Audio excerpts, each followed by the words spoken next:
The chamber was massive, built to hold representatives from 12 different species. Crystal structures rose from the floor, pulsing with soft light. The air was carefully balanced for all the different beings who breathed it. At the center stood Ambassador Gino, a human man with gray in his hair and tired eyes. He had been coming to this chamber for 15 years. Behind him stood Hyun Woo, wearing the dark uniform of Earth's United Defense Force. His face showed nothing, but his hands were clasped tight behind his back. Next to him was Minji, carrying a data tablet filled with charts and numbers that nobody wanted to see. She had spent 3 months preparing the presentation they were about to give. The friendly Hierarch spoke first. His species looked like tall birds made of silver feathers. His voice came out in musical tones that the translator converted to standard speech. We gather today to discuss the human request for increased defense spending. Again. The word again carried weight. It carried mockery. Jinho stepped forward. With respect, Hierarch, this is not just a request. Our scout ships have detected movement in the dark zones. Something is coming from beyond the rim. We have visual evidence. We have energy signatures. We have patterns that match nothing we've seen before. Minji activated her tablet. Holographic images filled the air above them. Ships that looked wrong, like they were built from shadows and sharp edges. Energy readings that spiked beyond normal scales. Destroyed outposts on the edge of known space, torn apart by weapons that left strange marks. We call them Void Reapers, Minji said quietly. They appeared 6 months ago. They don't communicate. They don't negotiate. They harvest everything. Metals, biologicals, energy. They take it all and leave dead rocks behind. The Votaxi Prime made a sound like grinding stones. His species resembled living crystals, massive and ancient. Humans always see threats. You have been members of this council for 200 years, and in that time, you have raised alarms 47 times. 47 false warnings. Hyun Woo's jaw tightened, but he said nothing. Chino kept his voice level. Those warnings prevented disasters. The Krell invasion was stopped because we prepared. The radiation surge from the vortex was contained because we built shields. The ancient history, another council member interrupted. The feline representative, a being of flowing liquid held in a containment suit, rippled with what might have been amusement. You humans prepare for wars that never come. You build weapons when we need art. You train soldiers when we need teachers. Minji looked down at her tablet. She had predicted this response. She had charts showing human contributions to council defense. Humans provided 68% of the active military fleet. Human engineers maintained 73% of council infrastructure. Human doctors staffed the majority of colony medical centers. Human traders kept supply lines running across 3 spiral arms. But she knew these numbers wouldn't matter. Chino tried again. We're not asking you to trust our fears. We're asking you to look at the evidence. Send your own scouts. Verify what we found. But please, start preparing defenses. Reinforce the outer colonies. Update the defense grid. Train your people. The friendly hierarch spread his wing arms wide. The council has enjoyed 1,000 years of peace. 1,000 years of cultural achievement. We have built museums and theaters. We have composed symphonies that span entire planets. We have created art that will last forever. And you want us to spend our resources on weapons? On fear? On survival? Hyun-woo said. It was the first time he had spoken. Every member of the council turned to look at him. You've had 1,000 years of peace, because species like mine stood on the walls. Because we watched the dark. Because we kept the monsters away while you painted pictures. Silence filled the chamber. The hierarch's feathers ruffled. How dare you? He speaks truth, Chino interrupted. Uncomfortable truth, but truth. Humanity has carried the defense burden for 2 centuries. We've done it gladly. We've done it with pride. But we can't do it alone against this threat. We need the Council to act. The Vartaxi Prime's crystal body flashed with internal light. The Council will vote. All in favor of increasing defense spending and reallocating resources to military preparation? 3 members raised their approval signs. Humanity and 2 smaller species that had always supported them. All opposed? 9 members signaled rejection. The motion fails, the Vartaxi Prime announced. Furthermore, the Council has reviewed humanity's current budget allocation. We find that too many resources go to military expenditure. Therefore, we are redirecting 15% of the Human Defense Fund to cultural development. Specifically, to support the upcoming Friendly Millennium Festival. Minji's hand tightened on her tablet. 15% was enough to maintain 3 full battle fleets. It was enough to upgrade the warning systems on 50 colonies. It was enough to train 100,000 new soldiers. Jinho looked at the council members one by one. He had served them for 15 years. He had negotiated treaties and settled disputes.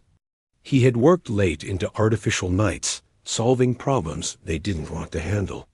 He had given recommendations that saved lives, prevented wars, and built prosperity.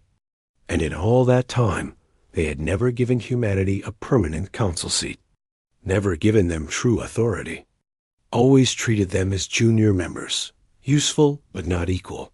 He took a breath. Then he closed his data folder. The sound was very quiet in the large chamber. "Thank you for your time," Jinho said. His voice was calm, professional. Humanity appreciates the Council's consideration. He turned and walked toward the exit. Hyunwoo and Minji followed without a word. The Council members watched them go, probably thinking this was just another human disappointment, another moment of friction that would pass like all the others. They didn't know that Jinho was already sending coded messages through his neural implant.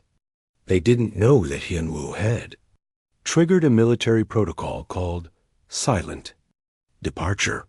They didn't know that Minji had just authorized the activation of defense systems around every human world dot as they walked through the corridors of the council station. They passed human workers, engineers maintaining power systems, medical staff in the clinics, security officers at checkpoints, traders in the commercial sectors. Each one received a silent notification on their personal devices. A simple message with a single word, recall. Within 1 hour, every human on the station began preparing to leave. They finished their shifts. They secured their stations. They packed their belongings. They said nothing to their alien coworkers. Within 6 hours, the last human shuttle departed from the council station. The docking ports stood empty. The maintenance corridors went quiet. The medical bay lost half its staff. The security checkpoints had gaps in their rotations. Within 12 hours, every human ship in council space began moving toward human borders. Cargo vessels, passenger liners, military cruisers, science explorers, all of them synchronized, heading home. The council didn't notice at first. They were too busy planning a festival. 3 months passed before the council truly understood what had happened. At first, they thought it was a temporary withdrawal, a political statement. Humans had done such things before, though never on this scale. The council continued with their business, planning the Millennium Festival, debating cultural policies, discussing art exhibitions. Then the power failed on Council Station 12. The engineering team tried to fix it, but they quickly realized the problem. The primary reactor was human-designed. The backup systems were human-maintained. The diagnostic tools required human-coded software. Without human engineers, they could barely understand what was wrong, much less repair it. The station went dark for 3 days before they managed to restore partial power. Using outdated equipment, trade routes began collapsing next. For 200 years, human merchants had carried goods across vast distances, maintaining complex supply chains that connected hundreds of worlds. They knew the safe routes through dangerous sectors. They had relationships with minor species that other council members ignored. They moved food, medicine, raw materials, and finished goods with remarkable efficiency. Now, those routes stood empty. Shipments didn't arrive. Factories ran out of materials. Stores had empty shelves. Colony worlds that depended on regular deliveries began rationing food.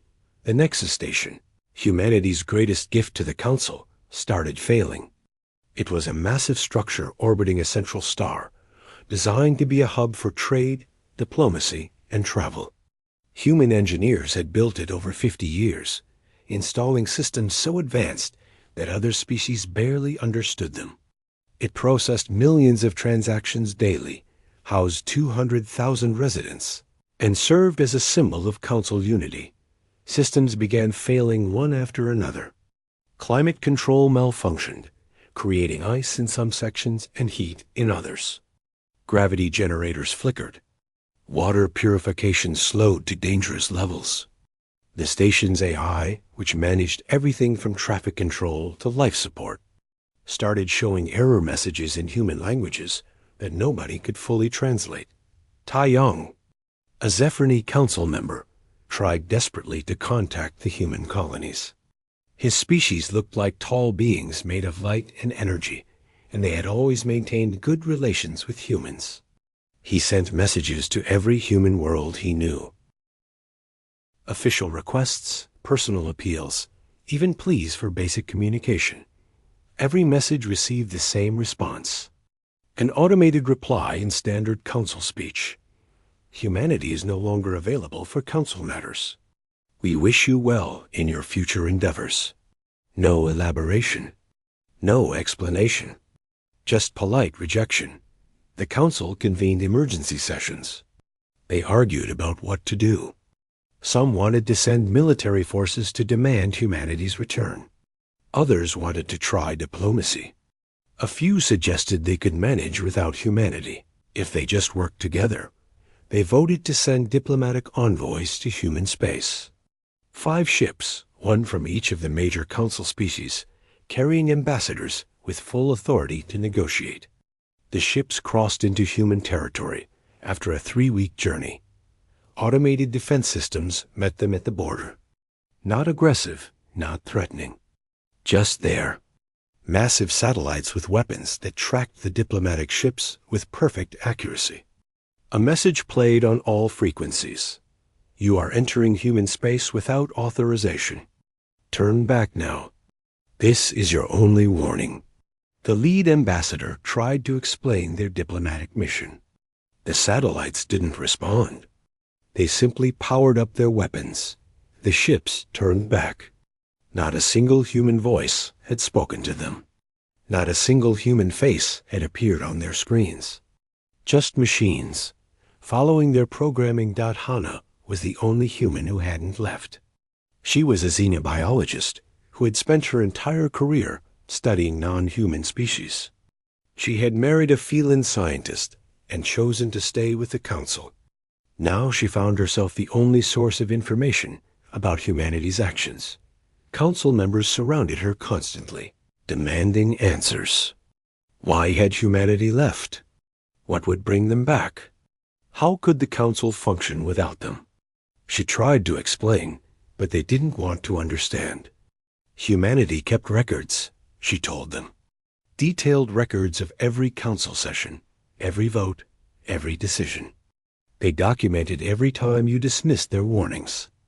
Every time you took their contributions without giving recognition. Every time you treated them as servants instead of equals. But we never meant, one council member started. Intent doesn't matter, Hana interrupted. Results matter. You took their protection for granted. You assumed they would always be there, always willing to serve, always ready to sacrifice. They gave you 200 years of chances. 200 years of trying to be good partners. And you never stopped treating them like junior members. The friendly hierarch demanded she use her human connections to convince them to return. She refused. I'm not your messenger. And even if I tried, they wouldn't listen. They didn't leave in anger. They left because they finally recognized a failing alliance. They chose their own survival over yours. That statement caused outrage. How dare she? How dare they? The Council had given humanity so much. Membership, trade access, cultural exchange, technology sharing. Hana laughed bitterly. You gave them access to things they could have taken by force if they wanted. Humanity was always stronger than the Council militarily. They could have conquered you at any point in 200 years. Instead, they tried to be partners.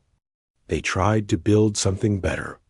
And you rewarded that by mocking them, dismissing them, and stealing their budget for festivals. The truth in her words was undeniable, but the Council couldn't accept it. They kept searching for solutions that didn't require them to admit their mistakes. Meanwhile, the infrastructure continued crumbling. Pirate raids increased in sectors where human patrol fleets once operated. Small conflicts between Council species, previously mediated by human diplomats, erupted into violence. Colony worlds on the frontier reported strange ships in their systems, dark vessels that didn't respond to hails. The Void Reapers were probing, testing, searching for weakness. Younger Council members, those who had worked directly with humans, began speaking up. They talked about human efficiency, human innovation, human dedication. They pointed out that humans had asked for almost nothing in return for everything they provided. No territorial expansion. No resource exploitation. Just respect and a seat at the decision-making table. They wanted to be equals. One young Vataxi said during a council session, and we treated them like guard dogs. Useful, but not worthy of respect. The older members dismissed such talk as sentimentality.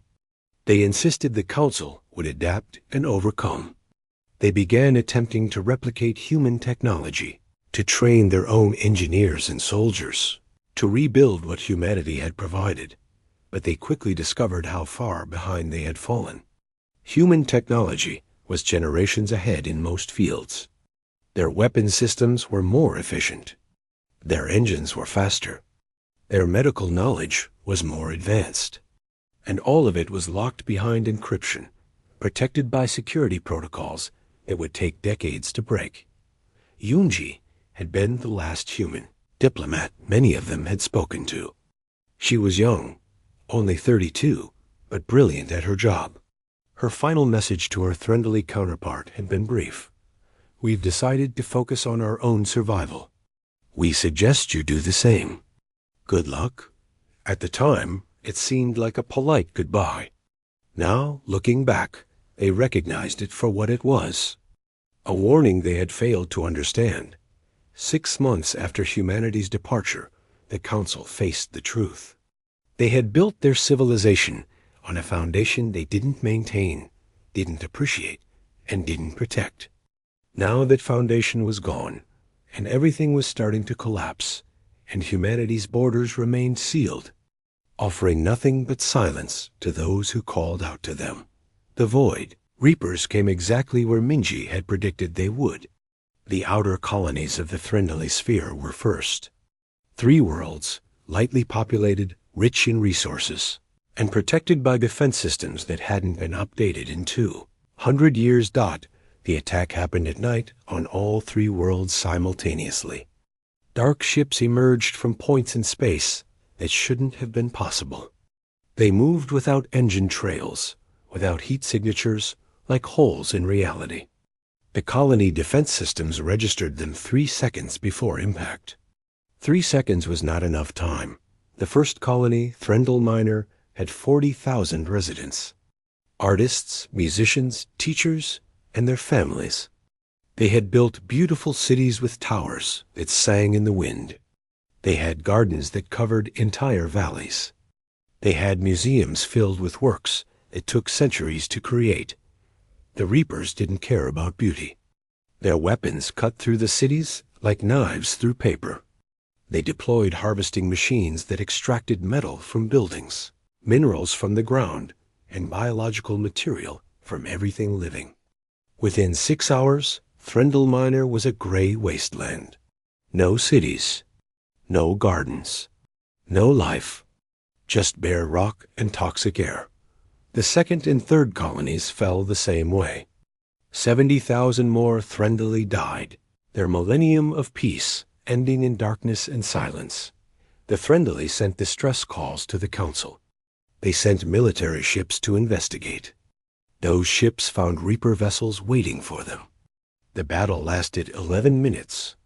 Every Threndeli ship was destroyed. The Reapers didn't pursue the wreckage. They simply continued their harvest, methodical and patient. The Council convened in emergency session. The chamber that had once been filled with cultural debates now buzzed with panic. The Threndeli hierarch, who had mocked human warnings, stood before them with his silver feathers dimmed and damaged. His voice, usually so musical, came out broken. They took everything. Our people, our worlds, our history. Everything we built is gone. We need the fleet. We need the military. We need to stop them now before they come deeper into Council space. The Council agreed immediately. They mobilized every ship they had. Cruisers, destroyers, carriers, and support vessels from a dozen different species. It was an impressive force on paper. Over 4,000 ships, representing the combined military might of the Galactic Council. Then they tried to activate those ships. 70% of the fleet used human-designed systems. The engines were human engineering, more efficient than anything the other species had developed. The weapons were human-built, more powerful and accurate. The navigation computers ran human-coded software. The communications networks used human encryption protocols. And all of it was locked, access denied. Authorization required. Security protocols engaged. The ships sat in their docks, powerful but useless, like swords rusted in their sheaths. The remaining 30% of the fleet consisted of older vessels built before humanity joined the Council. They were slower, weaker, and many barely functioned after centuries of neglect. But they were all the Council had. Admiral Dong-Yun of the Votaxi took command of what remained. His species were warriors once, long ago, before the millennium of peace. He remembered some of the old ways, the tactics and strategies that his ancestors had used. He gathered every functional ship and prepared to meet the Reapers. Before engaging the enemy, he made a decision. He would go to the human border and demand their help. Not ask, demand. The Council was dying, and the humans had a responsibility to their former allies. His fleet of 300 ships crossed into human space, ignoring the warnings. This was an emergency. The humans would understand. They had to understand. The Human Defense Network responded instantly. Satellites that had been dormant suddenly activated. Defense platforms that looked like space debris revealed themselves as sophisticated weapons. A grid of protection surrounded the entire human sphere, layered and redundant, far more advanced than anything the Council had built. Dong-Yun's ships found themselves targeted by thousands of weapons. Every ship, every system, locked and tracked with perfect precision.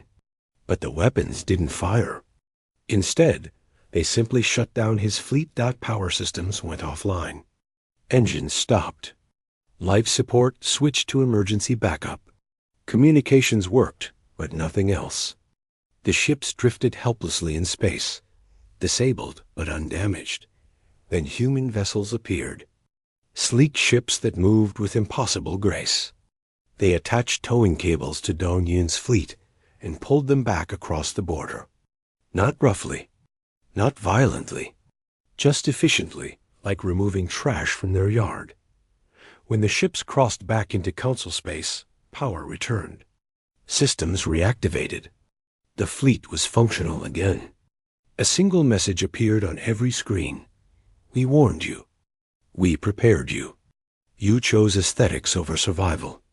That is your consequence, not ours. Do not return. Dong Yun stared at those words for a long time. He had fought in border conflicts decades ago. He understood military doctrine, strategy, and honor. What the humans had just done was a statement. They could have destroyed his fleet easily. Instead, they demonstrated their superiority and sent him home unharmed. It was more insulting than an attack would have been. He returned to the council with his functional but humiliated fleet. There would be no human help. They were alone. The Void Reapers continued their advance. They took another 4 Threndali colonies, then moved toward Phelan space. The Phelan tried to negotiate with them, sending messages in every known language and format. The Reapers responded by harvesting the diplomatic ship for its metal content, not the Council's fleet. What remained of it engaged the Reapers near the Threshold Station. Admiral Dong Yun used every tactic he knew. He split his forces, attacked from multiple vectors, and tried to overwhelm them with numbers. The Reapers adapted instantly. Their ships moved in patterns that seemed impossible, anticipating every strategy before it developed. Their weapons cut through Council shields like they weren't there. Their harvesting machines began extracting materials from destroyed ships. Even while the battle continued, Dong Yun lost 140 ships in that battle. The Reapers lost 3. The 3 damaged Reaper ships were immediately cannibalized by others, their materials recycled and repurposed within minutes. Nothing was wasted. Everything served their purpose. The Council fleet retreated. They had no choice. Jin Wu was a human historian who had spent 50 years documenting Council proceedings. Before humanity's departure, he had archived everything. Every vote, every speech, every decision. Now, from within human space, he published it all. The document spread across Council networks like a virus. It was called The Record of Ignored Warnings. It contained 200 years of human recommendations, predictions, and preparations. Every time humanity had warned about threats. Every time they suggested defensive measures. Every time the Council had rejected their advice, and next to each warning was the date, the vote count, and what had happened afterward. The pattern was undeniable. Humans had been right, repeatedly, consistently, and the Council had ignored them, repeatedly, consistently. The final entry was Minji's presentation about the Void Reapers, given 3 months before humanity departed. Her predictions, her evidence, her recommendations. And the Council's response, rejected, mocked, and defunded. The document ended with a simple statement. You were told. Repeatedly. The cost of ignorance is always paid in blood, usually by those who tried to warn you. The Council tried to delete the document, but it was everywhere. Every citizen, every colony, every species had access to it. And they were angry. They were terrified. They were looking for someone to blame. The Council began to fracture. Species accused each other of causing humanity's departure. The Threndali blamed the Vautaxi for being too aggressive. The Vautaxi blamed the Phelan for being too passive. The smaller species blamed everyone for not listening to the humans. While they argued, the Reapers advanced. Colony after colony fell. The harvesting continued, systematic and unstoppable. And behind their sealed borders, humanity remained silent, building something the Council couldn't see, preparing for a threat they had recognized when others were planning festivals. 2 years after the Reapers came, the Council had lost 18 colony worlds. 4 species were completely extinct. The Threndali population was reduced to a quarter of what it had been. The Phelan had abandoned 6 of their home systems. The Vautaxi, once so proud and ancient, were evacuating their crystal cities, the council chambers, once filled with debate and discussion, now held only desperate planning sessions. They met constantly, searching for solutions that didn't exist. "We need to break the human encryption," said the current Threndeli hierarch. The previous one had died when Threndel Prime fell. Their weapons, their ships, their systems. Everything we need is locked away in our own equipment. If we can access it, we can fight back. They had been trying for 2 years. The best scientists from 6 different species worked together, attempting to bypass human security protocols.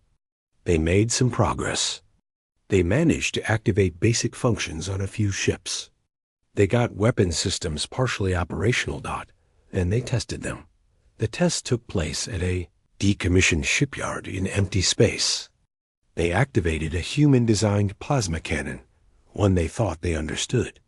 The weapon powered up correctly. The targeting systems worked. They fired at a debris target 3,000 kilometers away. The cannon overloaded. The power feedback traveled through the ship's systems faster than anyone could react. 15 secondary systems cascaded into failure. The ship's reactor went critical. The entire vessel exploded, taking the shipyard and 4 other ships with it.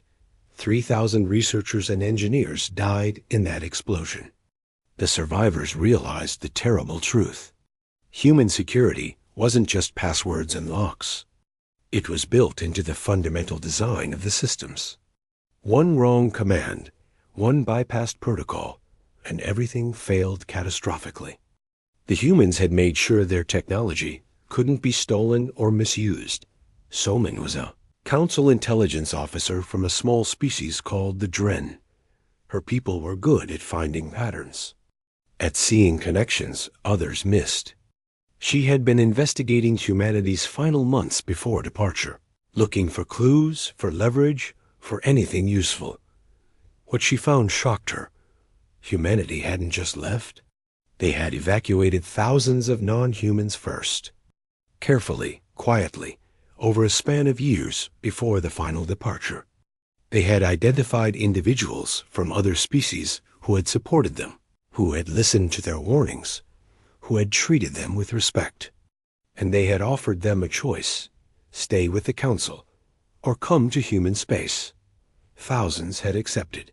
Phelan scientists who had collaborated with human researchers. Vataxi military officers who had trained with human forces. Threndeli artists who had appreciated human culture. Young individuals from a dozen species who saw wisdom in human caution. All of them were gone now, living somewhere in human space under human protection. The Council had never noticed. They had assumed those individuals had died or moved to other colonies, or simply disappeared into the vast network of Council worlds. But humanity had saved them.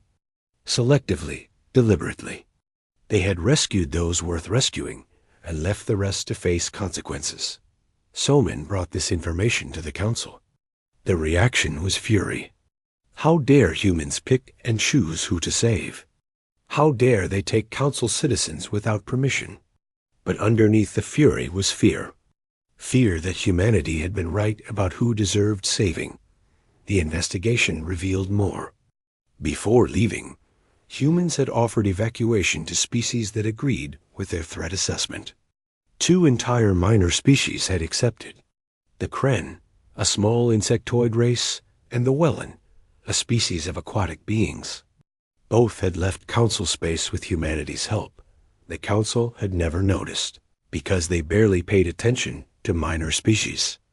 Now those species were safe behind human borders while the Council burned.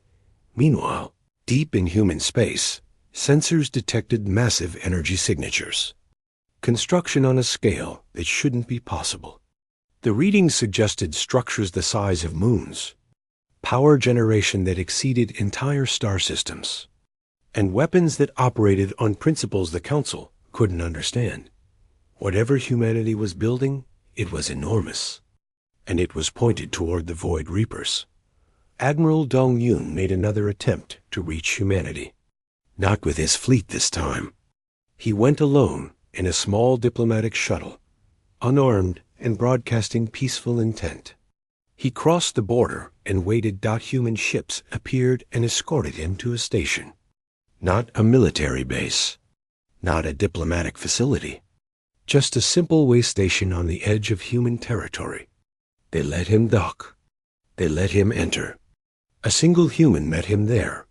Her name was Yuna. She had been a liaison officer, one of the last humans to work directly with council species. She looked older than Dong Yun remembered, tired and worn. "Why are you here?" she asked. "To beg," Dong Yun said simply. He was old now, past pride. "My people are dying. All our people are dying. We were wrong. We admit it. We were arrogant and stupid, and we deserve everything that's happened. But the civilians don't deserve it. The children don't deserve it. Please, help us." Yuna looked at him for a long moment. "Do you know how many times humanity begged the council to prepare? How many presentations we gave? How many warnings we issued? 200 years, Admiral. 200 years of trying to help you survive. I know. And you know what the council did with our final defense budget? The one you voted to cut? They built a theater. A massive, beautiful theater on the council home world. It seats 100,000 people. The acoustics are perfect. It cost more than 3 defense fleets." Dong Yun closed his crystalline eyes. "That theater is ash now," Yuna continued. "The Reapers harvested the council home world 6 months ago. Everything we could have built, everything that might have saved those people, was spent on a building that lasted 3 years. We were fools. Yes, you were. And we tried to save you from your foolishness. We tried so hard that we neglected our own people, our own safety, our own future. We gave you everything and got nothing back but contempt." Yuna paused. "We're done with that. We're protecting our own now. And those who chose to stand with us. Then there's no hope? There's hope for humanity. There's hope for the species that listened. But for the council..." Yuna shook her head. "You made your choice. Over and over again, for 200 years, you chose pride over survival. This is what that choice looks like." She handed him a data chip. "This contains basic defensive protocols. Old stuff, nothing advanced, but it might buy you some time. Enough to evacuate civilians, maybe. That's all we're offering. Not because we owe you anything, but because some of us still remember what it was like to hope you would change." Dong Yun took the chip. "What are you building out there?" The energy signatures we're detecting? Project Bastion. A defense network that will hold the line against the Reapers. It's everything we wanted to build for the Council. Everything we begged you to fund and support. But we're building it for us now. For our borders, our worlds, our future. And the Council? The Council made sure we understood we weren't part of their future. So they're not part of ours. Dong Yun returned to Council space with his data chip. The protocols it contained were indeed old, decades behind what humanity currently used. But they were still better than anything the Council had. They implemented them immediately, upgrading what ships they could, reinforcing what colonies remained. It bought them time. Not much, but some. Enough to evacuate 3 more worlds before the Reapers arrived. Enough to save a few million more lives. But everyone knew it wasn't enough. The Reapers adapted to the new defenses within weeks. They learned, evolved, improved. They were relentless and patient, and utterly without mercy. The Council's final offensive was planned carefully, using every resource they had left. Every functional ship, every weapon, every soldier who could fight. They would strike at the Reapers' main harvesting fleet, try to destroy their production facilities, disrupt their operations. It was a disaster. The Reapers had anticipated their attack. They had positioned their forces perfectly. The Council fleet walked into a trap. 3/4 of their remaining ships were destroyed. The survivors retreated to the core worlds, which were now under siege. There would be no more offensives. Only defense, and even that was failing dot in human space. Project Bastion neared completion. Massive fortress stations came online, each one capable of holding back fleets. Defense grids that learned and adapted. Weapons that struck with precision across light years. Everything the Council could have had if they had listened. But they hadn't listened. And now they would face the full consequences of that choice. 5 years after humanity departed, the Galactic Council existed only as a memory. The grand chambers were dust. The beautiful stations were harvested metal. The millennium of peace was a story that survivors told their children. If any children remained, 7 species were completely extinct. Their worlds were bare rock. Their cultures were lost. Their languages would never be spoken again. The Threndali, who had mocked human warnings, numbered less than 3 million. Once they had billions. The Phelan were reduced to refugee ships, their liquid forms sustained by failing life support. The Vautaxi crystalline cities were shattered fragments, floating in dead systems. 4 more species existed only as scattered populations. They moved from hiding place to hiding place, trying to stay ahead of the Reapers.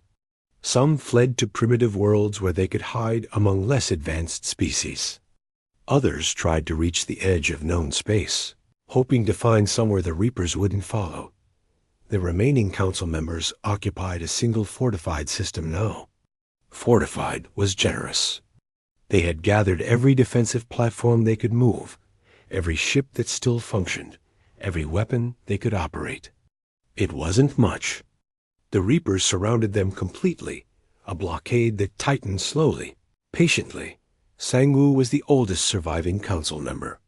He was Zephani, a being of light and energy, and he had served for 73 years.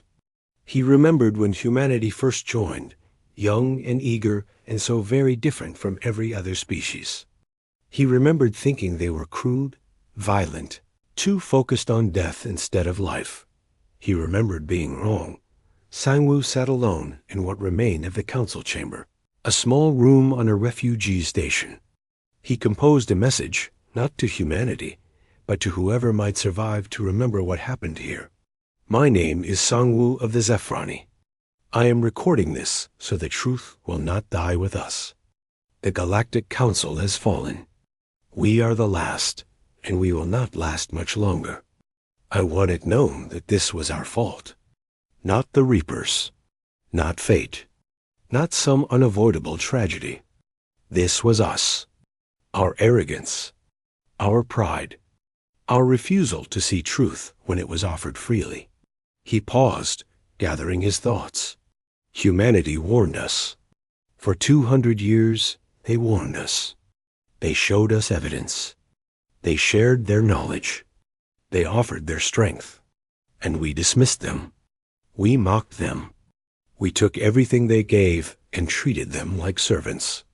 They asked for only one thing in return: respect, a seat at our table as equals. We refused. The station shuddered as Reaper weapons struck the outer defenses. When they left, we thought it was temporary.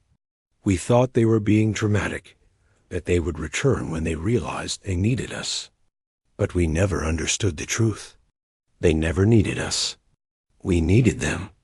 Every system that kept us safe, every defense that protected us, every innovation that made our lives comfortable. It was human work, human sacrifice, human genius. And we never acknowledged it. Another impact. Closer this time. The Void Reapers came exactly as humanity predicted. They attacked exactly where humanity said they would. Everything that is happening now, humanity told us would happen. And we could have prepared. We had 200 years to prepare. But we chose festivals instead of fortresses. We chose art instead of arms. We chose our pride instead of our survival. Sangwoo looked at the empty room, at the abandoned seats where council members once sat. I am not recording this to beg humanity for help. That ship has sailed, as the humans would say. I am recording this so that if anyone survives, if any species endures, they will know what killed the Galactic Council. It was not the Reapers. They were merely the consequence. What killed us was the belief that we were special, that we were beyond danger, that we were entitled to peace without the work required to maintain it. He transmitted the message on all frequencies, broadcasting it across what remained of Council space. Then he sat back and waited. The Reapers would come soon, perhaps in hours, perhaps in days, but they would come. The final transmission from Council space came 3 days later. A simple automated distress call that repeated endlessly until the transmitter failed. Then silence. Complete and absolute human monitoring stations detected the end. Commander Mino watched it happen from a command center deep in human space. He was young, only 28, born after humanity had left the Council. He had never met a Threndley or a Phelan. He knew them only from history files. "Sir, should we send reconnaissance?" An officer asked. Mino shook his head. "No, the Reapers will test our borders eventually. We need to be ready, but there might be survivors. There aren't. And even if there were, we have 40 billion human lives to protect. That's our priority. That's always been our priority." Minho closed the monitor showing Council space. "File the reports. Update the defensive analysis. Make sure Project Bastion is ready." Behind human borders, life continued. Not unchanged, humanity had been affected by the war. But their preparations had worked.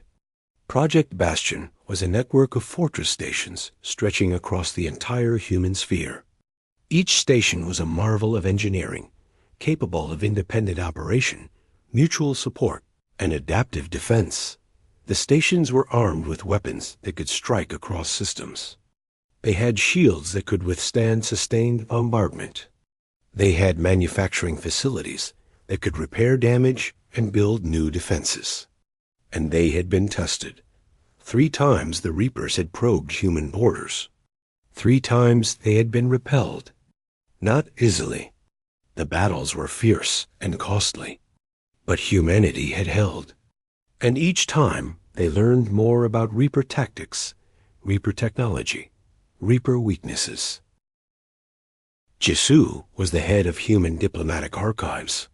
She was old now, 83, and she had spent her entire career documenting humanity's relationship with the Council. She maintained every record, every vote, every conversation. It filled vast databases that few people accessed. "Why do we keep all this?" a young assistant asked her once. "The Council is gone. It doesn't matter anymore." Jisoo looked at the young woman carefully. "It matters because it's a lesson. A lesson about what happens when you give everything to people who don't value it. A lesson about the cost of trying to save those who don't want to be saved." She pulled up a file. Minji's final presentation to the Council, the one they had mocked and rejected. This woman tried to save them. She spent 3 months preparing this presentation. She had every piece of evidence, every analysis, every recommendation. And they laughed at her. That must have hurt. I'm sure it did. But Minji didn't leave because her feelings were hurt. None of us did. We left because we recognized a fundamental truth. You cannot build a future with people who refuse to face reality. You cannot protect people who think protection is weakness. And you cannot sacrifice your own survival for those who will never appreciate the sacrifice. The assistant was quiet for a moment. "Do you think we did the right thing? Leaving them?" Jisoo considered the question. "I think we did the only thing. We gave them 2 centuries. We gave them warnings, tools, knowledge, protection. We gave them everything except one thing. We didn't give them the illusion that their choices had no consequences. In the end, that was the kindest thing we could have done." In human space, the species that had chosen to leave with humanity thrived. The Kren built new colonies alongside humans. The well-established underwater cities on ocean worlds. The individual refugees from various species integrated into human society, bringing their own cultures and knowledge. A new alliance formed. Smaller than the Council had been, but stronger. Built on mutual respect and shared survival rather than political theater. Every species contributed what they could. Every species received protection in return. And when the Reapers tested these borders, every species fought together. Ambassador Gino, now retired at 78, lived on a peaceful world far from the border. He spent his days gardening and writing his memoirs. People asked him sometimes if he felt guilty about leaving the Council to die. His answer never changed. I feel sad about it. I feel regret that it came to that. But guilty? No. We didn't abandon them out of cruelty. We simply recognized that you cannot save those who refuse to be saved. The Council had every opportunity to survive. They had warnings, resources, and time. They chose to spend those resources on comfort instead of survival. That was their choice, and choices have consequences. He wrote in his memoirs, "People often ask if we could have done more. The answer is no. We had already done more than any species in the Council's history. We gave them 200 years of our best efforts. We sacrificed our own development to maintain their peace. We asked for nothing but respect in return. When we finally left, we didn't take anything that was theirs. We simply stopped giving them what was ours. If that was enough to doom them, it proves they were already doomed. We just weren't there to delay it anymore." The Reapers eventually reached human borders in force. Not probing attacks, but a full invasion attempt. They brought thousands of ships, harvesting platforms, and weapons designed to crack fortified worlds. Project Bastion met them at the line. The battle lasted 3 weeks. Human ships fought with precision and coordination. The fortress stations held against impossible odds. Civilian populations evacuated to deep shelters.